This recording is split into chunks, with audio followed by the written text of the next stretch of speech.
What's up, everyone? This is Spooky with the first of my Zenless Zone Zero lore and story series, Mysteries of the Hollow.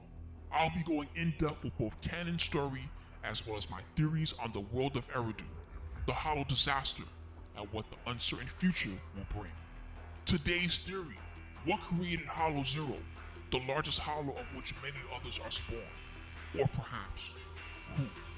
The hollows are supernatural phenomena that manifest unexpectedly, conjuring chaotic dimensions with creatures known as the Ethereal. Inside these dimensions, everything appears normal, but the ether inside the hollow corrupts everything it touches, turning it into a maze of chaos. The deeper inside, the higher the concentration of this energy. Hollow Zero has enormous etheric energy, making it a complex place that seeks to only grow and consume everything around it. To stop its growth, the shield defense system was created, siphoning some of its power and utilizing it to fight back. Staying inside a hollow too long can corrupt humans and other living individuals too. First, your senses become distorted, then extreme bodily pain until ether crystals start forming on your body, an irreversible process eventually turning you into an Ethereal. Having natural ether resistance or protective equipment can help, but in the end, all will succumb eventually if they do not escape. New Eridu fights back against the menace of Hollow Zero thanks to the combined efforts of the Hollow Investigation Association, the Hollow Affairs and Neutralization Department, and New Eridu Public Security. But each Ethereal they eliminate to slow or destroy a Hollow is potentially someone who was once an ally, corrupted into wandering the Hollow aimlessly. Truly, Hollow Zero is worthy of the fearful name, Limbo. Other mysteries surround the Hollows. Nineveh, a symbiotic swarm that roams Hollow Zero, seeks only to absorb ether in a manner similar to photosynthesis. And Caesar King was swallowed into a hollow, only to be harmlessly returned near where she entered. She had this to say about the supernatural experience. Do you remember what happened after you fell into the fissure? Parts of it, but it's hazy. I thought I was done for. In the darkness, I thought I would lose consciousness pretty quickly. But I could feel every part of the overwhelming pressure as I passed through the fissure. Then, I saw a light in the darkness and instinctively pulled back on the throttle and sped towards it. Next thing, I came out right on top of you all. It was unbelievable. After you said, "We meet again," the next thing out of your mouth was, "Lucy, if I die, the sons of Caledon are yours."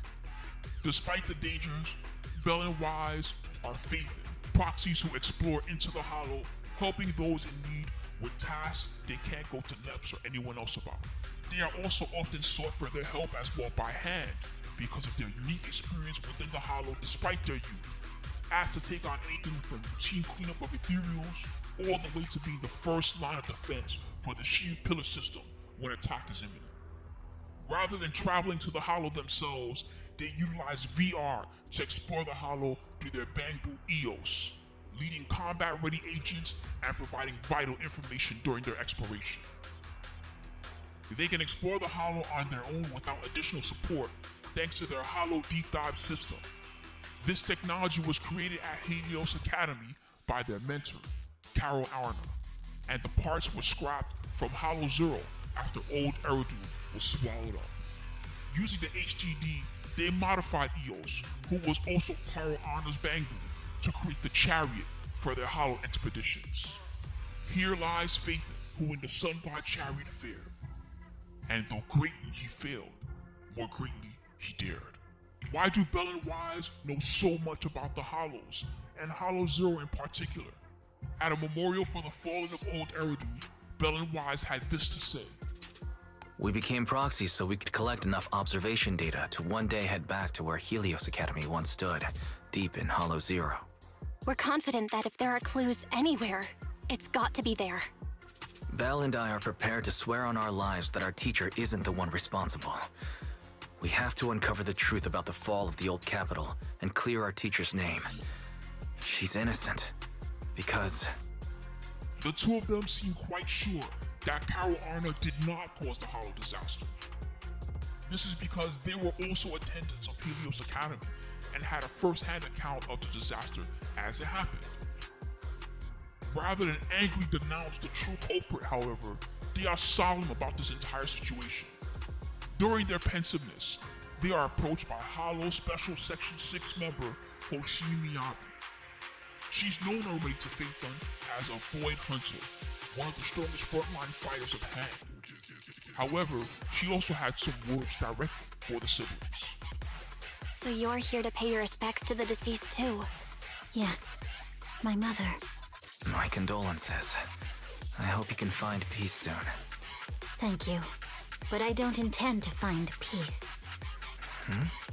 You don't want to find peace? Indeed. I shall not seek peace until all those responsible for the fall of the old capital are apprehended. I'll catch them all. None will escape me. During this interaction, I noticed that Miyabi is cold and unfriendly. This is not just a facet of her personality, but I believe here she is issuing a direct threat to both Belle and Wise. And that is because I believe all three of them were at the original Hollow disaster. Carole Arna was accused of causing the Hollow disaster. She created the HDD system that explores the Hollow, so naturally she would have entered via proxy. Here lies Phaethon, who in the sun god chariot fared. And though greatly he failed, more greatly he dared. Could it be that at the time of the Hollow disaster, Carole Arna was not controlling her own bang videos, but rather the twins? And through some great mishap, an accident occurred. A tragedy. A Hollow disaster. It's a dark theory that leads to a long path of redemption. And we see that some are not ready to forgive so easily.